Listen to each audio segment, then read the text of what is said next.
Oxigenoa eta elikagaiak garraiatzen ditu gorputzeko txoko guztietara eta bueltan hondakinak jaso. Infekzioen kontrako tresnak ditu. Zauriren bat egiten dugunean ura ixteko produktuak ere bai. Temperatura erregulatzen laguntzen du. Eta gorria da. Bai, gaur odola izango dugu hizpide. Aipatu dugun hori guztia eta gehiago egiten du odolak, baina zer gertatzen da bere funtzioak bete ezin dituenean. Odolaren gaitzak eta odolean oinarritutako terapiak gaur Teknopolisen. Has gaitezen!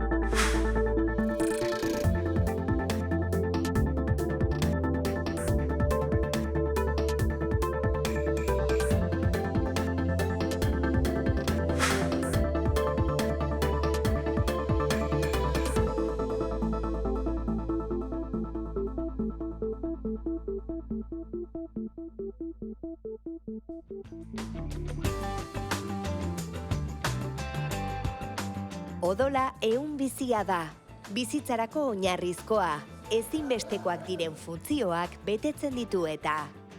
Globulu gorriek adibidez oxigenoa garraiatzen dute biriketatik beste ehun eta organoetara. Globulu zuriek infekzioei aurre egiteko balio dute eta gorputzaren immunitate sistemaren parte dira. Azkenik, plaketek odolari koagulatzen laguntzen diote, ebakiren bat edo bestelako zauriren bat egiten dugunean. Beraz, odolik gabe ez legoke bizitzarik gizakiontzat. Akaso horregatik odola ere presente dago hizkuntzan. Odol txarra egitea, odol hotza izatea, odolik gabeko pertsona izatea, odola nahastea, odola izoztea, adierazpen ohikoak dira. Esamolde linguistikoak alde batera utzita, hurrengo minutuetan odoleko gaixotasunei, horien tratamenduei eta horien gaineko ikerketei buruz hitz egingo dugu. Hori guztia, odolaren mundua sakon ezagutzen duen pertsona baten eskutik jakingo dugu. Maialen Lasa Egialde, Donostia Ospitaleko hematologoaren eskutik. Kaixo Maialen. Kaixo. Hemen odolez inguratuta gaude, ezta? Odola erabiltzeko edo maneiatzeko teknologia hobeto esan da, ezta? Lehenengo galdera da, odola ere ea gaixotzen den, ezta? Hematologoa izan da zer esango didazuzuk. Gaixotzen da, bai. Azken finean guk odolian dauzkagun zelulak, adibidez, izatera globulo gorriak edo eritrozituak, horiek egiten duena da gure gorputza oxigenatu. Horiek gaixotzen baldin badia, gure gorputza nekez oxigenatuko da. Eta horren ondorioz, notatzea daukagu, nekea, zurbiltasuna, ile erorketa, zenbait sintoma. Badaki zertaz ari zaren, anemia zari da, ezta? Anemia, oxigenoa garraiatzeko funtzio hori gaizki betetzen denean, ezta? Anemia da, globulo gorria normala dana, baina gutxiago daukaguna, edo kopuru normalea daukagu, baina funtzioa ez da oso ondo betetzen. Burni falta baldin badaukagu, anemia sortzen da, anemia izaten dauka. Burni faltagatikan, beste vitamina faltagatikan, vitamina B12 edo azido folikoaren faltagatikan, hori anemia megaloblastikoa deitzen da. Beste gaixotasun batzuk izan daiteke anemia hemolitikoa, hori da gure gorputzak beste gaixotasunei lotuta edo batzutan ez dakigu zergatikan, erabakitzen du gure globulo gorriak atakatzea, puskatu egiten ditu. Eta hori izena du anemia hemolitikoa. Eta beste gaixotasun batzuk, adibidez genetikoak ere badaude, anemia sortzen dutenak. Hala ere anemia zer da? Beste nonbait zerbait gaizki doanaren sintoma edo abisua gaitz bat, gaixotasun bat bere horretan, sintoma. Bai, batzutan anemia esan duguna burni falta dagoenean aztertu egin behar da zergatik handan burni falta hori adibidez, ez? Gaizki jaten dugulako edo galera bat dagoelako. Zuk azkenian, galera bat dagoenean susmatzen desunean, ikerketa gehiago egin behar dira. Baduzu hemen gainera hemen hematologia sailean propio anemia aztertzen duten edo ardura hori duten jendea ez da. Hematologoak nahiko frikiak geha, eta dauzkagu serie gorriko lankide. Serie gorria, serie gorrian dauzkagu bi lankide, eta horiek aztertzen dituzte anemia motak eta baita ere kontrakoa. Pertsona batek globulo gorri gutxi izan berrian, globulo gorri asko dutenean, poliglobulia deitzen zaio. Eta horrek bere ikerketa behar du. Bueno, serie gorriaz gaine ezakit beste kolore batzuetako serieak deitu zuen. Bai, deitzen dugu serie txuriko lankideak. Eta serie txurikoek zer egiten dute? Bueno, gehien bat egiten dute, onkohematologia da gehien bat egiten dutena, eta horiek linfomak, leusemiak eta trata dituzte, mieloma, eta bar. Linfomaz eta leusemiaz ari garenean, minbiziaz ari gara, ez da? Bai, bueno, azkenian gure odola hezur-muinean sortzen da. Hor, zelularen bat geizki dagoena hasten baldin bada hasten eta asko proliferatzen, egiten duen hezur-muin hori leuzemia da, eta hezur-muin horiek ez ditu egin behar zituen zelulak. Ez ditu inbitenean beste globulo gorri, ez ditu inbitenean beste plaketa, beste leukozito onak, eta blasto edo zelula horiek juten dira odolera eta hori guk ikusten dugu, hori da leusemia, adibidez. Zer alde dago leusemia eta linfoma baten artean? Bueno, leusemia bera hezur-muinean hasten da eta odolera juten da, eta linfoma izaten da gehien bat, nodulo linfatikoetan sortzen den minbizi bat. Ze pasatzen da, nodulo linfatikoak azkenean, egiten digu hor dauden leukozitoak edo linfozitoak, egiten dute guri babestu virus eta bakteria eta hor dauzkagu, lasai, dana garbitzen, ez? Hor ere bai, leukozito edo linfozitoren bat baldin badago hasten baldin bada hor gauza txarrak egin, arraroak, eta hasten baldin bada hasten eta bestei laguntzen, eta hasten baldin bada ganglio edo nodulo hori hasi egiten zaigu, eta hori da linfoma bat, ez? Hori aztertu egin behar da, ikusi ze tipo dan, eta bar.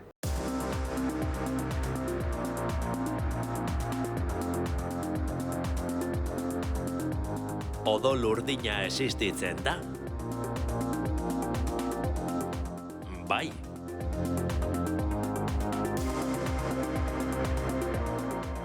Odol urdina ez da mito bat.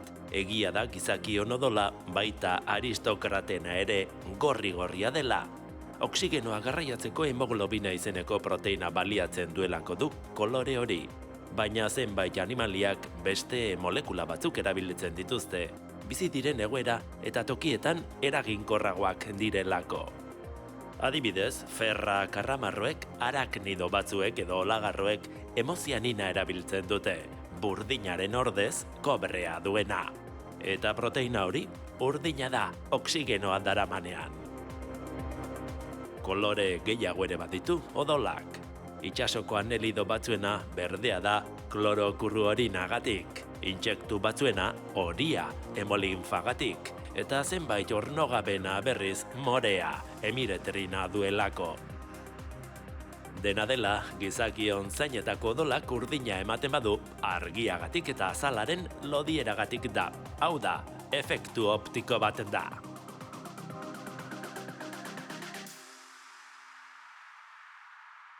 Maialen, zure espezialitatea, zirkulazio arazoak dira, ez da zeintzuk dira ohikoenak? Odola bere oreka ukitzen du denbora guztian. Pentsatzen baldin badegu, nahi honikan ari garra iruditzen zait, bere oreka ukitzia momentu guztitan.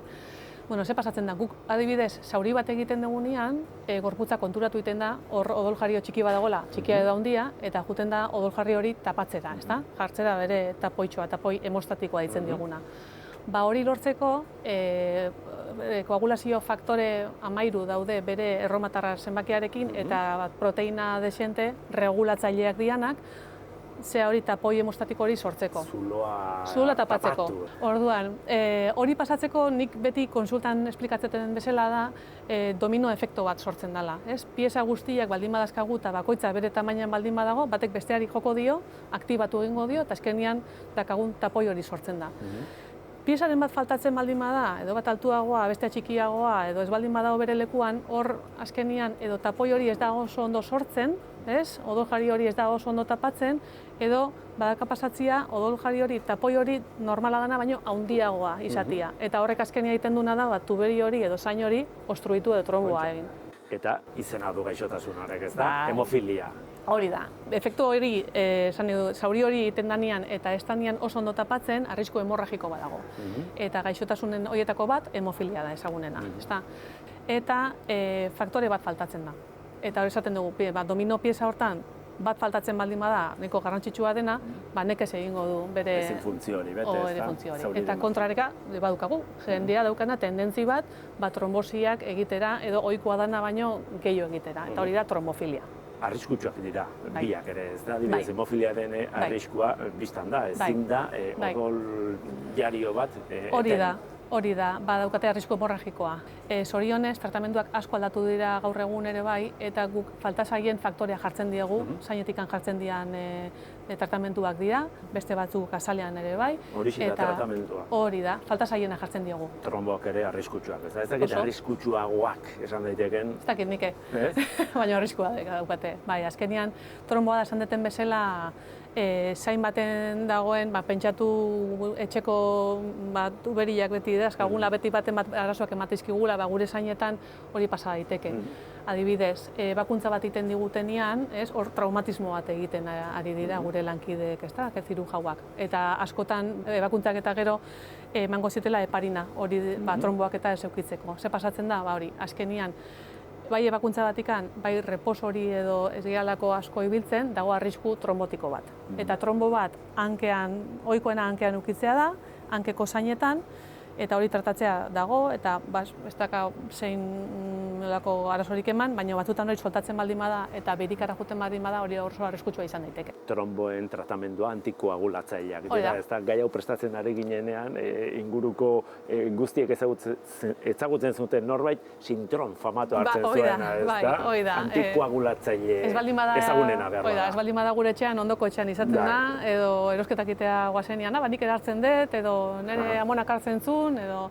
Bai, antikoagulatzaileak... Zer egiten dute, antikoagulatzaileak, sintrom bezalako antikoagulatzaileak? Bueno, azkenian egiten dutena da, esan dizuden leno domino efektu hori, sintronak edo beste antikoagulatzaile batzuk egiten dutena da, fitxa batzuk kendu, ez egiteko tapoi hori hain ondo. Orduan egiten dugu trombo hori desegin, eta lehenengo fasea akutu hortan da hori desegitea, eta bigarrengo fasean gehiago ez eukitzia.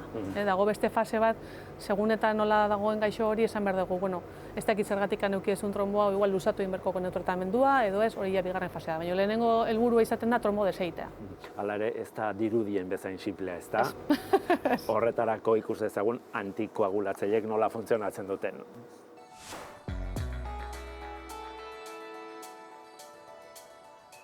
Hego Euskal Herriko populazioaren ia 5% zirkulazio aparatuko arazoak ditu. Esaterako, 80.000 pertsonak baino gehiagok antikoagulatzaileak hartzen ditu egunero. Antikoagulatzaile ohikoena azenokumarola da, sintrom izenez ezagunagoa. Sintrom botikak odolean koaguloak edo tromboak sortzea prebenitzen du. Botika honek K bitaminari eragiten dio, odolaren koagulaziorako ezinbestekoak diren proteinak sortzen dituen bitaminari. Hortaz, sintrom hartuta, odolak denbora gehiago behar izaten du koagulatzeko. Nolabait baretu egiten da, eta hala murriztu egiten da tromboen arriskua. Joseba Garmendia Ordiziarra koagulazio arazoak dituen pertsona horietako bat da. Bihotzetik operatu zidatelako, balbula hortan protesi mekaniko bat jarri zidaten eta 2 bypass aorto koronario egin zidaten. Hematologia hasi zen jarraipena egiten eta kontrol batzuk egiten, 6 hilabeten behin. Eta kontrolatu zidaten kardiolipinak, hau da, sindrome fosfolipidoen indikadorea, oso altuak zirela. Eta arriskua, koagulok izateko arriskua nabarmenagoa zela. Tarteka Ordizi utzi eta Donostiara hurbiltzen da, Agiak elkartera, Euskadiko antikoagulatuen elkartera. 2013an sortu zuten eta dagoeneko 900 kidetik gora ditu. Elkarteak bultzatu duen ekimen nabarmenena antikoagulatzaileen autokontrola da. Hau da, odolaren egoeraren kontrola norberak egitea. 2013 urtean, elkartearen bidez, entsegu bat gauzatu zen. Ambulategiko kontrolak autokontrolarekin konparatuz. Entseguan, autokontrolaren emaitzak hobeak izan ziren. Autokontrolaren oinarrietako bat maiztasuna da. Gutxienez astean behin egin behar du norberak, eta goraberaren bat agertzen bada, antikoagulatzailearen dosia zuzentzeko aukera dago. Egiten pentsatu normalean, gorabera handirik ez baldin badago, 4 aste behin egiten dizue kontrola. Goraberak azaltzen baldin badia, 2 aste behin. Baina INR da oso goraberatsua. INR-a indize bat da. Nazioartean onartua dagoen zenbaki bat. Odolak koagulatzeko behar duen denbora neurtzen duena. Eta oso goraberatsua denez, gertutik jarraitu beharreko balioa da. Horregatik autokontrolaren bidez, errazagoa da indizea gomendatutako mugen barruan egotea. Prozedurak ez du zailtasun berezirik. Ziztagailuarekin odoltanta bat atera, agiaken bertan bazkidei ematen zaien koagulometroan jarri eta segundu batzuk itxaron ondoren, makinak neurketa egiten du. Datua mugikorreko aplikazio batean sartzen da. Eta aplikazioak, berak, telefonon eramaten dugun aplikazioa, hor sartzen dugu guk INR-en emaitza. Eta horren arabera, klaro, aplikazioak hor datua badauzka zure tratamentua, zure nivela zein den, zure rangoa zein den, eta emaitzaren ondorio, bera proposatzen dizu, hurrengo 7 egunetan nivel berdinean jarraitzea, edo igotzea, edo jaistea. Emaitza automatikoaz gain, aplikazioan sartutako datuak, elkarteko hematologoari ere iristen zaizkio. Hortaz, autokontrol sistema hau mediku batek gain begiratzen du. Gaurkoan, INR-ak altu eman dio Josebari, 2 eta 3 artekoa izan behar du bere INR-ak, eta 3,3 eman dio. Egokitzapenen bat egin beharko du bere sindrom dosian. Odola gaixotu daitekela ikasi dugu, baina odola sendatzeko ere erabili daiteke, ezta? Batez ere transfusioez ari naiz, ezta? Aspaldiko teknika eta ezinbestekoa. Medikuntza modernoaren egunerokoan, ezta? Horre gure hematologiako zerbitzuan ere, gure lankidea dauzkagu odol transfusioarekin lotuta daudenak. Azkenean odol jaria handiak dauzkagunean, bai akutuki, adibidez istripu baten, edo eta beste gaixotasunen bat badin badukagu, anemia handia sortzen digunak, bai badauzkagu medikamentuak hori pixkat hobetzeko, baina kasu batzuetan transfusioa egin behar da edo laguntzen du. Ez? Eta praktika segurua da. Zein da gaur egun erabiltzen den prozedura? Egiten duguna da koordinatzen gera adibidez. Istripuetan, urgentzitan dauden medikuekin, koordinatu egiten gera beti, eramaten duen medikuak, gu hematologoa bai guardian edo goizean dagoena, teknikariekin, eta horreiten dugu sare bat, analitika bidaltzen, ikusi zein zenbakitan gauden, prozeso pixkat beste analitika mota batzuk egiten ditugu ikusteko nola dijoan hori, eta horrezaten bai, jarri diozu, odol poltsa bat, plaketak, plasma behar duena, eta hori kirofanoetan ere berdin. Odoletik, petroliotik bezala konparazioekin segi dezagun, elementu asko ateratzen dira, ez da? Oso baliagarriak, ez da? Oso. Guk odol emaileak geanok, ematen dugunean odola, hori transfusio euskal zentrora juten da, eta hortik ateratzen ditugu globulo gorri horiek lehenago aipatu ditugunak, plaketak eta plasma ere bai ateratzen dugu. Plasma da, esan dizuten efekto domino hori hortan dauden faktoreak. Eta adibidez, arazo hemorragikoa baldin badauka baten batek, plasma jartzea daukagu ere bai. Batzuetan gainera odola atera, kanpoan makina baten laguntzaz garbitu, eta berriz ere sartzen zaio pertsonari, ez da? Hori da. Dialisiarena bai dela teknika harrigarria, ez da? Maravilla, hori da, ez? Odola atea, azkenian egiten dute zain potolo batetik hartzen dute bia, hori da, odola atera, makinan filtroa garbitu eta berriz bueltan. Bai dialisia eta aferesia antzeko zerbait da. Hori da. Guk aferesia erabiltzen dugu, hematologian erabiltzen dugu, badibidez ezurmuina emailen diren pertsonei, egiten dugu berdina. Sartu ateratzen da odola, aukeratzen du makinak, ondo programatuta, ze horre gure lankideak daude, ondo programatzen gauzak zeatan nahi dugu, kasu honetan progenitoreak izaten dira, eta sobran dagoena, zentrifuga bidez, bueltatzen da gaixora. Eta oso prozedura segurua da eta oso ondo toleratzen da. Eta odola informazio iturri ere bada, ez da? Gure gorputzen zer gertatzen den jakiteko, kasu horretan, atera eta analisia egiten da, ez da? Odola analisiei buruz egin da, ez da? Hoi da. Azten egiten duguna da, analitika atatzen dugunean, ikusten dugu kopurua beti, ez? Ze anemia daukagu, leukozituak, bla, bla, bla, bla, nola dauden giltxurronen funtzio bat, abar. Baina baita ere dazkagu hematologoak lankideak egiten dutena mikroskopioan begiratu oso ondo, ez bakarrikan nola dauden, sino ze forma daukaten gure globulo gorri, globulo txurik eta plaketak. Eta horrek ere informazio izugarri ematen digu. Odolaren itxura ze bitxia, gauza gehiago ere jakin daitezke odola aztertuta.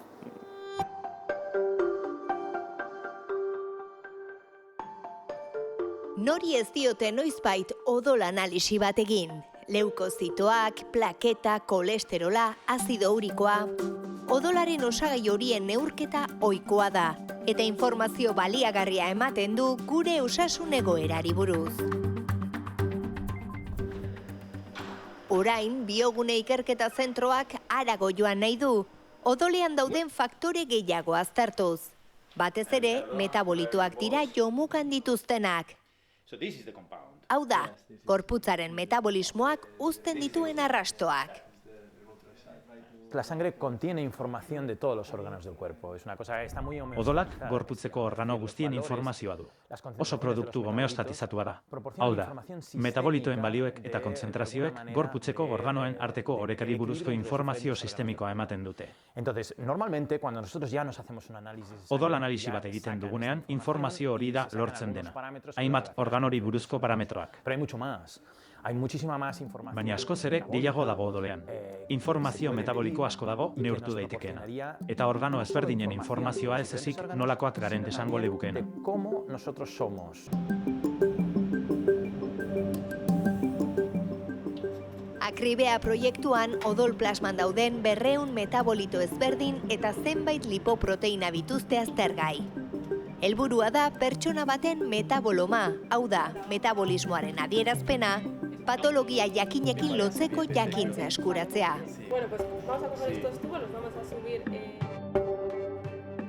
Horretarako abiapuntua ia 14.000 lagunek osatutako kohorte baten plasma laginak dira. Pertsona osasuntsuak eta gaixoak denetarik dago tartean konparatu ahal izateko, eta nola ez, emaileak anonimoak dira. Ideia da metabolitoek erakusten duten informazioa irakurriz, diagnostiko zehatzagoak egiteko teknikak sortzea. Eta albada gaixotasunari aurre hartzea. Doitasunezko medikuntza pertsonalizatua azken finean.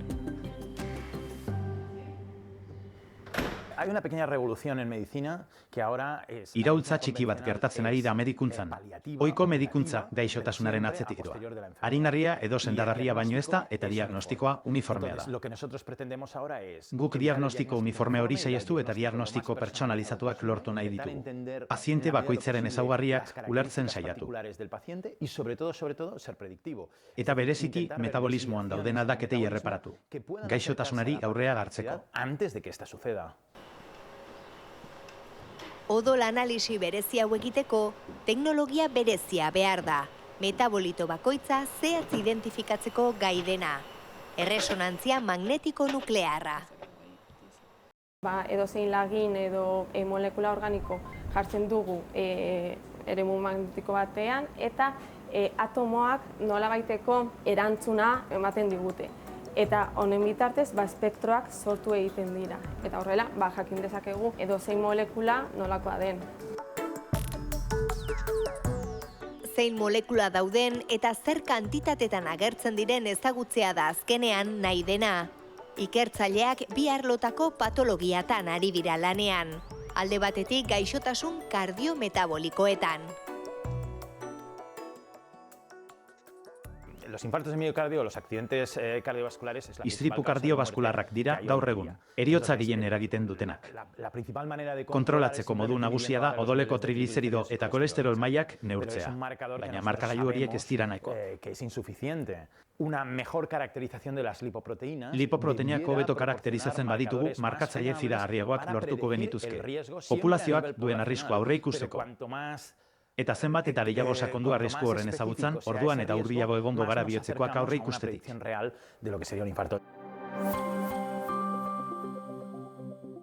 Metabolitoen bidez ikertzen duten beste patologia minbizia da.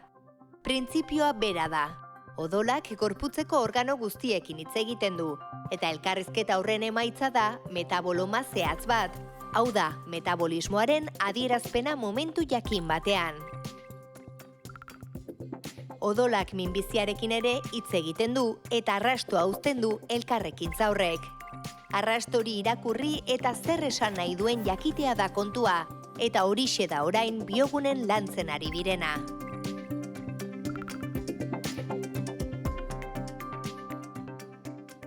Diagnostikoa egiteko jakin behar dugu zer begiratu.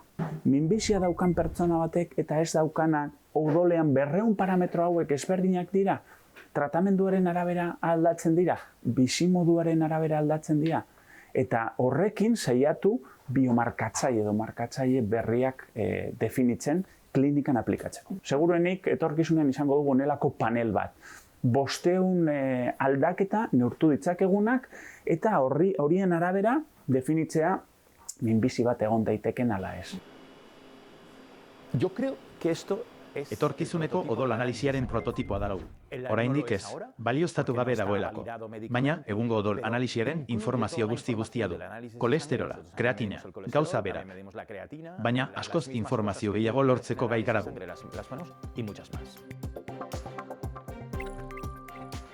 Uste baino gertuago dago hori gainera, izan ere laborategian sortu duten ezagutza, ospitaletan erabiliko duen erresonantzia magnetiko nuklearreko makina txiki bat prestatzen ari dira dagoeneko.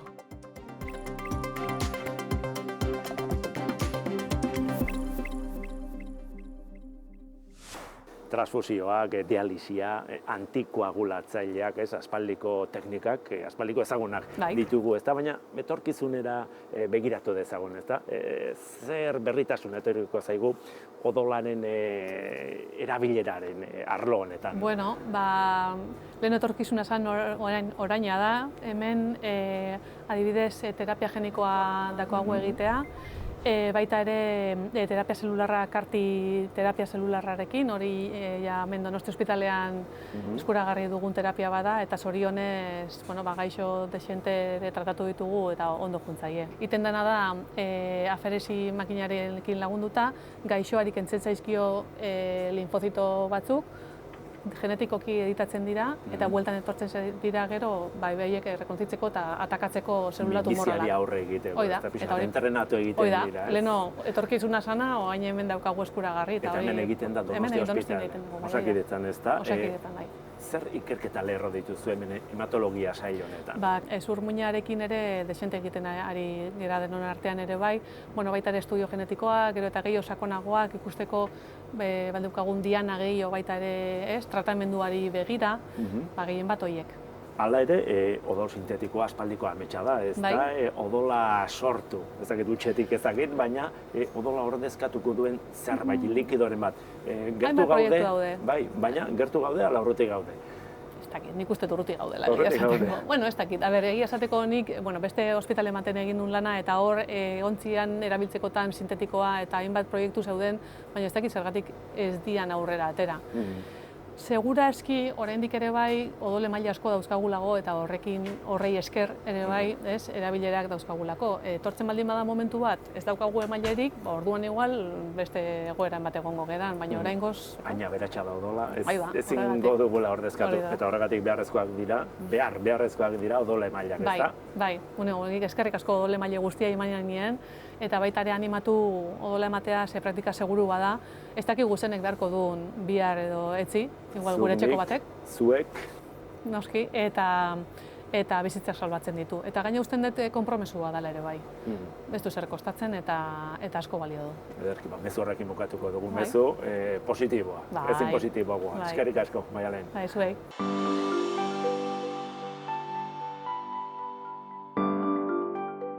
Eskuzabaltasun keinu bat egiteko gonbidapenarekin bukatuko dugu beraz.